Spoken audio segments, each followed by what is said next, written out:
Welcome back to another episode of the Roots Podcast. I'm Max Moore, joined with my co-host, Tyler Lingle. And today, it is just an internal episode. It's Tyler and I talking about new development duplexes. We had on Ed New, Ryan Cheek over at New Development Group, Keen Development, whatever they're called. They're building these, brand new properties all across the city. They've got 60 of them footprint already in. Tyler and I want to cut the BS. Is it worth it? Should you buy something new? Let's talk about the macro effect it has on the micro little tiny pockets in the city. Is it good or does it hurt? And we also want to talk through you house hackers out there. Is this a good option? Is it affordable? Can you actually house hack a brand new property, spec home, fresh off the block? Or are you going to be underwater and not be able to afford it? So let's jump right into it. I want to get in and talk about the old properties that exist. So when you and I jumped into the marketplace, we're like, let's go buy a duplex, hopped on Zillow and we're like, there's two of them we can buy, two properties available, 100-year-old, turds. How much do those go today for value? What same neighborhoods that New Group is building in, price ratio? What's the difference? Yeah, I would say let's just stick to duplexes for purposes of this conversation. So, I think you can get a distressed duplex for say $200,000 to $250,000, maybe $150,000 to $250,000, and then for turnkey we're probably in the $225,000 to $350,000. Yeah, and then you go Class A, and obviously you can go up to $500,000, $600,000, and those are just stupid prize assets that don't cash flow. Right, they're for the as turnkey best areas that you can buy. You're buying for the area, so. 100-year-old property, you're buying for $250,000. Let's just think about the life cycle of capital expenditure that happens. Foundations, they say 80 to 120 years. Roof's been replaced 15 times over by now. It's on its 17th furnace, hopefully, if it's been well maintained. It costs a lot of money. They're built not the same. Some people say they're built better. I'm not going to, I will argue. I think they are built better. I'm on that side of the team. But the expense is I'm a new rookie novice investor jumping into the marketplace. I'm going to be met with some expenditures, even on turnkey in that first year, that I'm just not expecting. Might be saving on the front end, but in comparison to buying something brand new that has some warranty that can, has some protection, it's worth doing that. Math, looking at it from that. How much of a headache is this going to be simply? I want to talk about a guy so I had two house hackers early this year. They closed some properties. Very similar locations, near Monon Yard area. One bought a property that was maintained okay in the 303-ish price range. He was able to get in there. We got $20K in inspection credits, because stuff needed fixed. It's an old home. This house is 70 plus years old. He gets in. Some knob and tube wiring has to be replaced, some foundation things, some plumbing things, the whole 9 yards that you have to fix for capital expenditure. He spent, brand new first time home buyer, he spent 3 to 4 months fixing all of this up, learning a lot, right? How to negotiate with contractors, how to keep them accountable. We're having conversations back and forth. And he's, one contractor says the other one screwed something up. He's getting into the thick of it. Just absolutely every headache possible as a homeowner. I love it for him. He's equipped. That dude should go flip homes now because he's done the thing. Compared to the other guy up the street, $450,000, brand new duplex. I've called him, talked to him, asked how it's going. The only struggle he had was deciding if he wanted to long-term or medium-term rent, and he went with medium-term. And he's not had a problem. He's had the thing occupied. His mortgage has been paid for. He's all the way paying his mortgage, living for free, up in the top unit, just penthousing it out. Perfectly fine, no headaches. He paid $75,000 more or $100,000 more for the property, which on a monthly payment is both 3.5% or $500 more a month, something maybe less. Right. But it's a wash. It doesn't really matter because the rents are higher. Yeah, on the new build, right? And the older duplex, once he finally put it up, no problem. He got it rented, long-term rental. He just had to do the front legwork, right? But it took a few. But he doesn't have a warranty, right? No, it's still on him. And he didn't do the water heater, right? He didn't do this and that. No, and right. There's still going to be things that pop up, and he knows that. Right. We compared apples to apples, and this is what he wanted to go with. So who made the smarter move? I don't know who made the smarter move. It seems like you were going the direction of obviously the new construction. Right. Who would you rather be in that situation? Okay, in Indianapolis, when we get into micro markets, location, and location matter. 2, 3, 4, 5 streets makes a difference. Like Absolutely. full disclosure, it makes a difference. I think with that being said, Polk Stables, Co-Hatch, like right there. Is that Foundry Coffee Shop? Please don't hate me. I don't drink coffee. Yeah. Max is an energy drink type of guy. Yeah, right. Find him at the GNC. Local Plainfield GNC. Yeah, the suburbs, not the cool Trinity down in a coffee shop. I don't know. Like location matters to me that compared to the person a couple streets away. Well, I think they both made a good move. They did. But because they both bought in good location. Here's what grinds my gears. It's all the Arizona, California, Florida investors that didn't know like about Indy that just thought this street is the same as that street when it's in fact two different worlds, right? Yeah. Local. And they chased the cash flow and they went to what? Class C, probably C minus area. And they found the triplex or the quad that like pictures looked wonderful. New LVP, new this and that fixtures, but it was really just lipstick on a pig. Right. And then woohoo, wide-eyed, we just closed on it. And I'll be honest, I was a lot of these people agents. And I was excited too. I was like, yeah, the spreadsheet looks great. This is great. These can work, right? If you're in it for the long run and manage it very well. Right. However, a lot of them got 6 months into it and things started breaking. They realized this was not rehabbed correctly. And then a year in, the tenant left.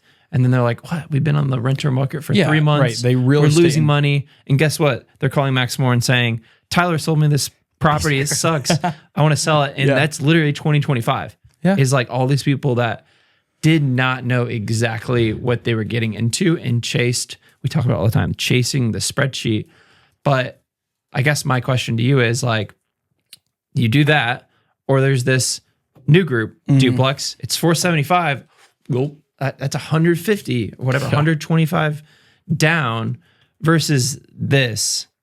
What do you pick? Yeah, what do I pick? What I say is the character. This is what you bubbled up with me as you were going through that. When I go back to the two first-time home buyers, I say both of them got exactly what they should because one of them needed that experience of talking to the contractors and getting into the thick of it. The other one needed the ease. He was deployed. He was traveling back, moving to Indy, like was out serving our country. He needed easy, right? He needed to come home to easy. He was just doing hard. The other client wanted that big step. He wanted to learn it all and he wanted to get into it. And so they bought exactly what they should. That out-of-state investor, I mean, I can't imagine that full disclosure. Everybody knows what they're buying. It gets hard because they bought a real estate investment. Well, you pay for what you get. Right. You buy for what you get. Real estate investing isn't easy no matter what. Yeah. It all has its problems and its trials. Right. If you are out of state, I don't know how the headache-free, simple route, so long as you can afford it. If you're out of state, go buy a new group, get on a buyer agency agreement with Roots Realty Co. and have us help you find a great lot, negotiate a great terms. Maybe if you're lucky, get some credits or whatever. No promises. It's new construction and go do it. And it's going to be 6 months and you're going to be very, very grateful versus that beat up, property that's like, yeah, it's low. And so it says 15% cash on cash return. Let me find someone that's getting 15% cash on cash. Right. Where are they? I don't see them. Yeah, nobody's coming knocking. and you're not just putting smoke in mirrors. You're talking from personal experience. Your quadplex that you invest in, you did this. You went to the C-class property that was lipstick on a pig. Right. What is a mere comparison to the new group duplex you own? Right, because I just closed a new group. Disclaimer, I have not rented it. It's up for rent right now for $1,950. We went somewhat aggressive. $1,800, we probably would already have inquiries and be signing a lease, but went a little more aggressive, $1,950, because we're in a Class A area. So I don't have that actual experience of having it rented and, cash flowing and whatnot. But I do have the experience of Tacoma, which was a Class C quad. And that really, the P&L really is defined by three very large issues that everyone that I've asked that bought small multifamily in Indy and in Class C area especially has run into, which is 1, vacancy, 2, maintenance, and 3, capex.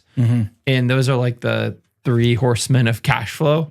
It's like you knock out all the maintenance and it's like, great, I'm finally ready. And then it's like, guess what? These people were just staying there as a year to hold over. They don't actually want to live in this triplex in a 1-bedroom, 500 square foot apartment, sharing the walls with a lot of people with also like sharing barely any furnaces. Yeah, exactly. That had a combined HVAC, all this crap. Like the staircase going up to the other unit was scary, and it's like you feel like you're gonna get shot. My favorite story is we're out at Bottle Works, like pins, having a good time. Here's Tyler over here fresh out. I'm like, dude, what's going on your phone? He's like, stupid tenant is complaining that it's like the amount of hours put into that. Yeah, it's like 10 to PM then on a Friday. Look at the net cash flow be not just zero, but oftentimes negative. Yeah. Thankfully, it helps the taxes, right? You can offset some of that if you know what you're doing. And have but making money is still important. But yeah, we're not even making money doing it. So it's like these people get into that and you're making these calls and you're like, what the hell am I doing? Why am I spending time doing this? So yeah, I mean, every time a tenant would stay, they would leave the next year. No one, maybe one renewed. One out of like the 6 I had renewed. That's a terrible hit rate. And then it's like, I get the tenant turns and it's like $1,200 to turn this unit. That was all the margin gone, right? And then you have 3 of those a year. It's just like, this is a joke. So the goal with the new group is, one, these are new construction, right? So it's like the first 10 years is a warranty. So the maintenance should be negligible to none. The capex should be absolutely none because it's covered. And then also a rental that's $800 a month versus $1,800 is a world of difference with who is renting that. Yeah. We have working professionals that have stable lives, right, and that actually communicate. You text them and it's a blue bubble, not just like a bounce back, which would happen to me. These people, like literally their phone numbers would got. It's like, yeah, are you getting into this for charity, which is okay if you're doing that, like know what you're going into, or are you getting this to make money? Right. And the new group is like higher hurdle to get in, but much more just a downhill process for who's going to actually rent that. And they're also going to take care of the property better, right? Like this isn't a person that they don't want to have an eviction on their record. They don't want any missed payments. It's going to affect their credit score or whatever. Like they care about their reputation and livelihood. And that's who you're dealing with. And all these other people who got into this, they find they're dealing with a class of population who this is going to be offensive to some people they would never associate with. And they're like going to outsource it to the property manager who, guess what? Those people don't care about their jobs at all. They're also trying to get out of their jobs. So you're dealing with a bunch of people that don't like what they're doing, which is that's not how to make money, guys. That's not how to build wealth. Right. You just find yourself arguing all the time. Right. It's not pleasant. Let me tell you, we know this, right? Me and Max know because we pull our hair out with some of these properties. Yeah. We've been through the thick of it because it's like you go with what is available and opportunity. Right. And right now I think that there's a grand opportunity in New Group.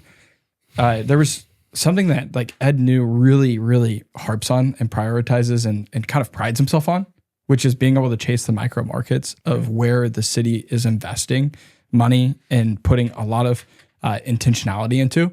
He hit it big early on. Fall Creek Place alludes to that. And like, what were some of the key metrics? Even, I mean, not just Ed, but like, what do you look for as the city is pouring money in? I thought it's fascinating that he said he sold a duplex on Ruckle for $65,000. Yeah, and it's now worth what, $320,000. And then where is it? No, I think it was even a single family, wasn't it? Or it was a single family. I think, I believe that it was Fall Creek Place, which is, it's just so ironic. Like literally the person that bought it, his buddy that he was trying to get invest said, "Oh, Dodge City, there was a gunshot there while I was training in the police academy. Yeah. Got shot at." And now it's like, I have friends who are like, "Oh, I can't afford Fall Creek Place." Right. Literally. Yeah. I have people that want to move there, right? So it's just like, that's the story of real estate, right? I think it's fascinating to see someone, we had Jeremy Tallman on the podcast too, right? And he's seen some of these cycles and lived through it and gotten to the other side, right? We haven't. Right. But I think it's fascinating to hear him just tell those tales. And it's like, well, no duh, that's how he's doing all this new development. It's like the amount of wealth created in that generational shift in a neighborhood is enormous, hundreds and hundreds of thousands of dollars. So where are you, what would be on your list of where you're seeing some of those micro shifts? Yeah. Monon Yard, I talk about very frequently. I was telling my dad about my own yard, like trying to raise some capital. Or I have a client who is not working with New Group. They actually went out and bought their own lot. So they're very passionate about having side by side. He said, this is a passion project. I'm spending way too much money on it. I'll never cash flow. That's okay. He's like, I really want to build one of these. Yeah. So he went out and did it. And that's great. He actually will come back around and buy New Group when that project's done. Because for those of you that don't know, the city requires 65 frontal feet for side-by-side proper duplex multifamily. But for multi-use housing, they only require 35 frontal feet. So like across the curb. In a metropolitan, very, very hard to find 65 feet of frontal lot. It is nearly impossible. It's a giant lot, yeah. And I know because I looked for this client for ages and finally found him one in Monon Yard on Carrollton. Yep. Great spot. I was like harping on this to my dad. He's like, oh, when I was growing up, no bueno. Can't go on that street. Like, can't go near there. He's like referenced the gas station there. He's like, I stopped there once and it was sketchy, very scary. Yeah. He was like scared that I was down there walking around. Like, dude, like, what are you talking about? Go down there. Go check it out. Because the city has come through and paved streets. Yeah. Like blacktop on streets. And you know who's moving there is actually a lot of doctors, medical professionals. Absolutely. Like a lot. All the residency, like they're either renting or they're buying. It was Onyx and East. I mean, just look at where Onyx and East is building. And it's like, it doesn't take a rocket science to know if they're deploying millions of dollars. Right. You don't have to look at it. That's probably a place that you should invest in. Another one that I think is interesting is they just put up 11 of these new duplexes. It's practically an apartment building over on Montcalm, over by Googman House. And I think one of the reasons they did that is because there's a new bike trail that went from Fall Creek Trail on the northwest side down to Indiana Ave, which is being connected to the Cultural Trail. Right. I love that strategic play because it's like right now you talk about Montcalm and people are like, Mont what? I've never, literally, I'd never heard of the street. But it's like they're connected. They're in these areas that have strategic just connection points to live, work, play, right? And so I think about Montcalm and that little sub pocket over there and the near part of Riverside. Think about just anywhere where the Cultural Trail is. I mean, it's expanding very rapidly on the south side. But then we haven't talked about, but like the blue line and the purple line. And it's like, yeah, it's kind of sketchy. And a lot of people look at you, cross-eyed, like, well, you really invest near the Washington Street downtown. But it's like, we've talked to our mentor Rex, who's saying he is buying millions of dollars worth of real estate along these lines because every data point, every piece of data he has says there will be a drastic lift in the real estate value because of the interconnectedness. Mm-hmm. So I think just staying right in because why wouldn't you put commercial real estate near where transportation is? Right. Like it makes sense. And to have that connectivity in a city that has never had it before, because guys, we're a commuter city first. We have more parking lots than we do houses. Right. Like I make the joke, you can park your car more easily than you can go find a home. Yeah. Because we just have a lot of surface area of parking lots because people commuted into our city. That culture shift is ginormous happening in Indianapolis right now. People moving in here from other places or from our generation wanting to be in the city and wanting that culture. Yeah. It's huge. It's a big shift and it's a need. One of the things that I notice is like this isn't micro pocket specific with New Group, but I love the fact they figured out a way to do quads and tries. It's going to be ginormous. Mm-hmm. 600 plus whatever for a quad. It's very expensive. I'm not even going to worry about what the numbers are on that. Just the simplicity of like, what does our city need? Our city needs that. They need a new quad that can provide the stable housing. Right. I think it's very important. Yeah. Well, investors that will make insane amounts of money doing that will also probably furnish one or two units. Right. And of all the people that have bought New Group duplexes, some that are renting them long-term are struggling to rent them. I might be tier 2, and that could change come next spring. It could be flying off the shelves, but all the people that have done midterm rentals completely booked.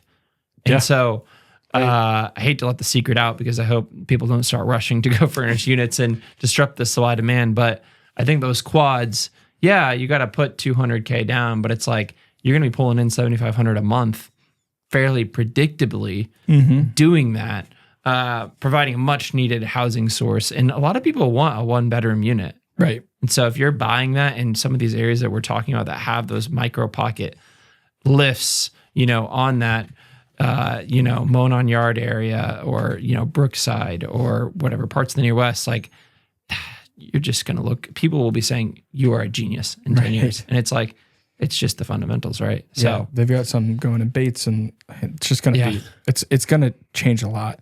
The very last thing that was a key takeaway that I want to hit on is the house-hackability. And by the way, like through this, guys, if you want to know where lots are available and how to build, first stop is Tyler or I. Whichever one you think is, more handsome, you can reach out to and we can work on. Don't say that. They'll all go to me. No, just kidding. No, I'm joking. No, whoever's smarter with the numbers is just definitely Max. That's fair. The house-hackability is what I wanted to hit on, though. Yeah, they're amazing. Done. Next. No. Swaths of young people who think they have to rent, or they want to be downtown, right? They want to be close to the action. And so they go lease out the $1,500 per month unit. Great. Okay. I'm all for that. There's a time and place for that. Low responsibility, all that. However, the minute you're ready to take that leap, it's like, oh my gosh, like these new construction, no way that's possible for me. It's $400K. I don't want $400K. Yeah. No one in my family's $400K. What's like 5% down? What if you're, or 3.5%, whichever one you want to go for? What's a monthly payment roughly on that? $3,000 plus? It's going to be, it's going to be about $3,000 on 5% down and about $425. But, right, you can count, this is what we were underscoring on the podcast with them, is you can count that rental income up to 75% as your income. Even the projected with lenders, we know. Not every lender will do this. So long as it's vacant. If it's occupied, you have to go with a lower amount. Correct. So long as it's vacant, you can have an appraisal done. They'll do a rent cost estimate and be able to apply that. So like if it's, say it's 75% at like $1,200, $1,300, you take that off the principal and it helps with your debt to income ratio, which makes it much more affordable.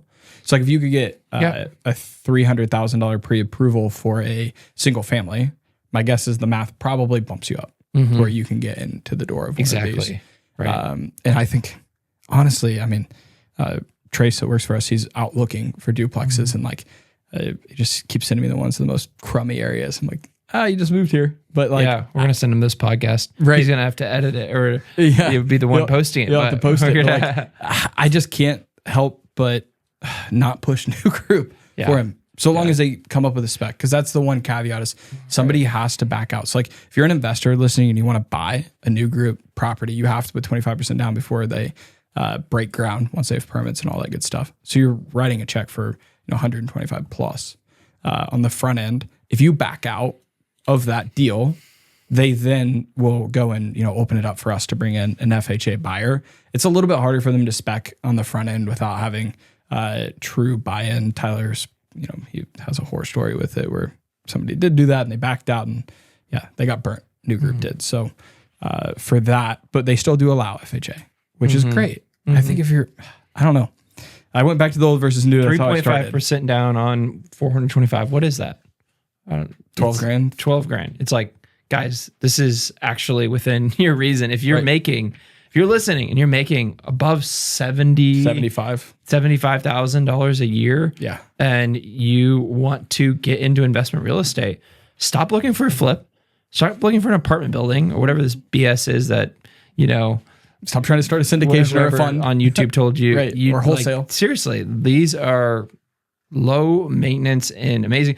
I want to say you do need to very much take seriously the end of the process. Just because it's new construction doesn't mean there's not errors. Right. I have a number of little small errors, like a wobbly doorknob. They missed the numbers on the window. They didn't wipe it off, and it requires like a 2-story ladder. Like, take the blue tape seriously. Take the inspection. They will do an inspection on it. You can get your own if you'd like.